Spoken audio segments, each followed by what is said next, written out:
Record of Ragnarok Round 8, Beelzebub vs Nikola Tesla is now over. Chapter 76 spoilers have arrived, so today I'm going to explain everything. Of course, make sure you're subscribed and leave a like, it's greatly appreciated. So, the fight was not a draw, my prediction was wrong, unfortunate. So, the winner was the one and only Beelzebub for the gods.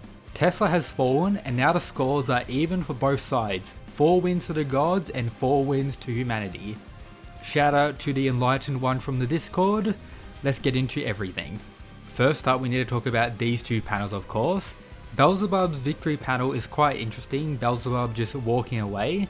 But if you look closely, this fight was actually 18 minutes long, meaning it was the longest fight thus far in the whole tournament. Meaning these boys were fighting quite fast. I'm probably going to make a future video breaking down the times of all the fights and how that may play a major role in understanding how fast some of the characters are. Just take note, this is the longest fight so far, pretty interesting stuff. Even though Tesla has his body and of course the Valkyrie disappearing in this panel, man is smiling, potentially even laughing here. So once again, true Mad Lad energy until the very end, you gotta respect that. Going over other panels we got for the spoilers, we get to see Jack the Ripper again. Out of the characters who've actually won their fights, we don't really get too much insight from him, so it's good to see him here and there. Of course, he's still my favourite character in the series thus far, so the more we get to see Jack the Ripper, the better, and we do have his spin-off manga still ongoing as well, which is great to see. We see both of them clash with this panel, with everyone freaking out who's watching.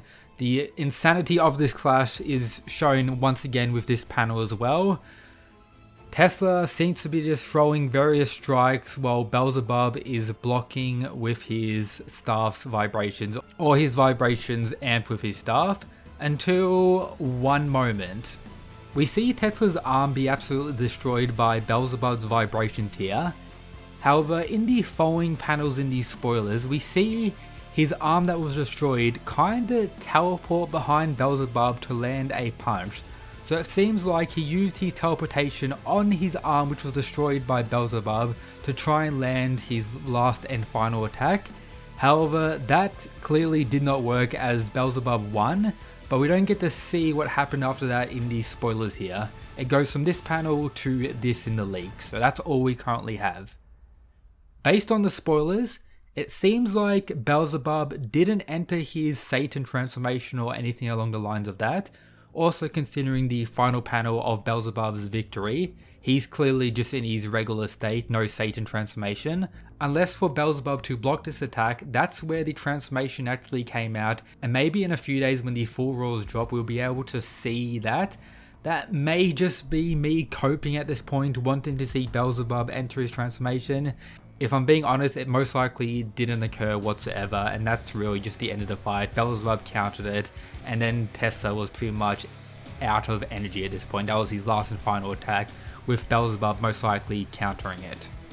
So the question is, am I disappointed with this ending?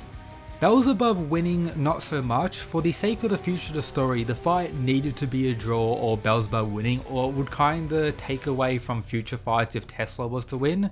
So Beelzebub winning isn't too much of a surprise. The way he did may be kinda underwhelming for me. I think the way I wanted the fight to end is personally much better. Like Tesla turning himself into a nuke and then sacrificing himself to take out Beelzebub and Satan at the same time. That would have been an insane ending, probably the best ending in the series thus far.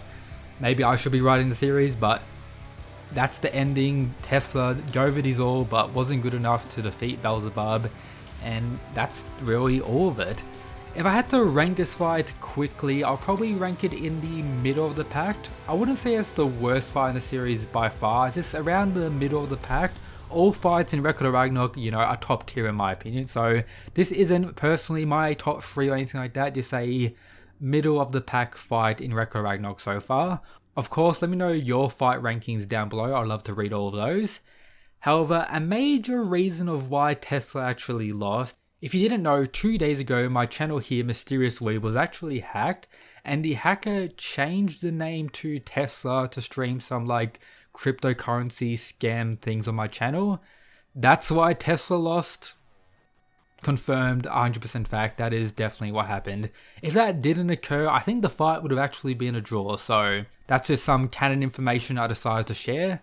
But those are pretty much everything for the leaks. I hope you enjoyed. Something we did, however, get revealed a few days ago regarding the manga, not in these leaks for this chapter, is this panel of Brunhilde where we get to see all these scars on her body. I'm not 100% sure if this is canon or potentially just fan art. It was posted by, I guess, the main leaks page for Ragnarok, this Spanish page, which pretty much leaked everything I'm talking about in today's video as well. This could be just an art piece about Brunhilde. Considering these scars, her past being explored in the future will be very interesting as well. Of course, most likely once she fights, she'll be fully fleshed out, as technically Brunhilde is the main character. Of course, my theory for the end of the series is that Leonidas will have 2 volumes. One of them is Gull, one of them is Brunhilde. In that fight, Brunhilde sacrifices herself for Gull to live on and Leonidas to claim victory, and as such humanity to claim victory as well. That's just my personal theory for the future of the story, but this art being revealed is very interesting, and there's potentially other reasons I wanted to share it as well that I will not mention outright. Also take note, my How Strong is Beelzebub and my How Strong is Tesla videos will be coming out sometime next month. I'll first wait for the translations of this chapter to release, and then I'll begin working on those 2 videos, and I'll probably make a prediction video for round 9 as well, as based on the leaks so far we have no indications of who's fighting, so most likely in chapter 77 that will be the focus of that.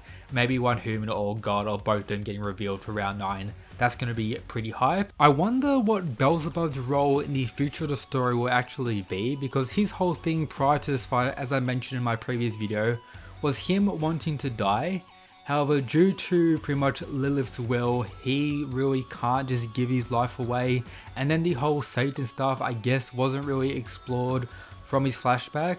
This may once again link into the theory that after the tournament itself, the story will actually continue, and that's where the surviving humans and gods will play a major role. So Beelzebub may be a key figure at the end of the story, or maybe he's like killed off screen outside of the tournament, who knows. I'm going to be very interested to see his perspective on future fights, and if we get to see any more interactions from him, they're going to be pretty interesting. I'm guessing we're going to see interaction between him and Zeus, as he did pretty much get revenge for the likes of Hades, and potentially in turn revenge for Poseidon, as the only reason Hades was fighting in the tournament was for revenge for Poseidon, then he lost. So Beelzebub kind of got revenge for both of them, even though he's not a Greek god, so that's pretty interesting. We have Adamas, of course, in this panel here as well. He's probably going to say something. But that's really everything for today's video. Check out all the other stuff in the description if you haven't already. Shout out to the mad lads who support the channel via the Patreon. And that's it, guys. Peace.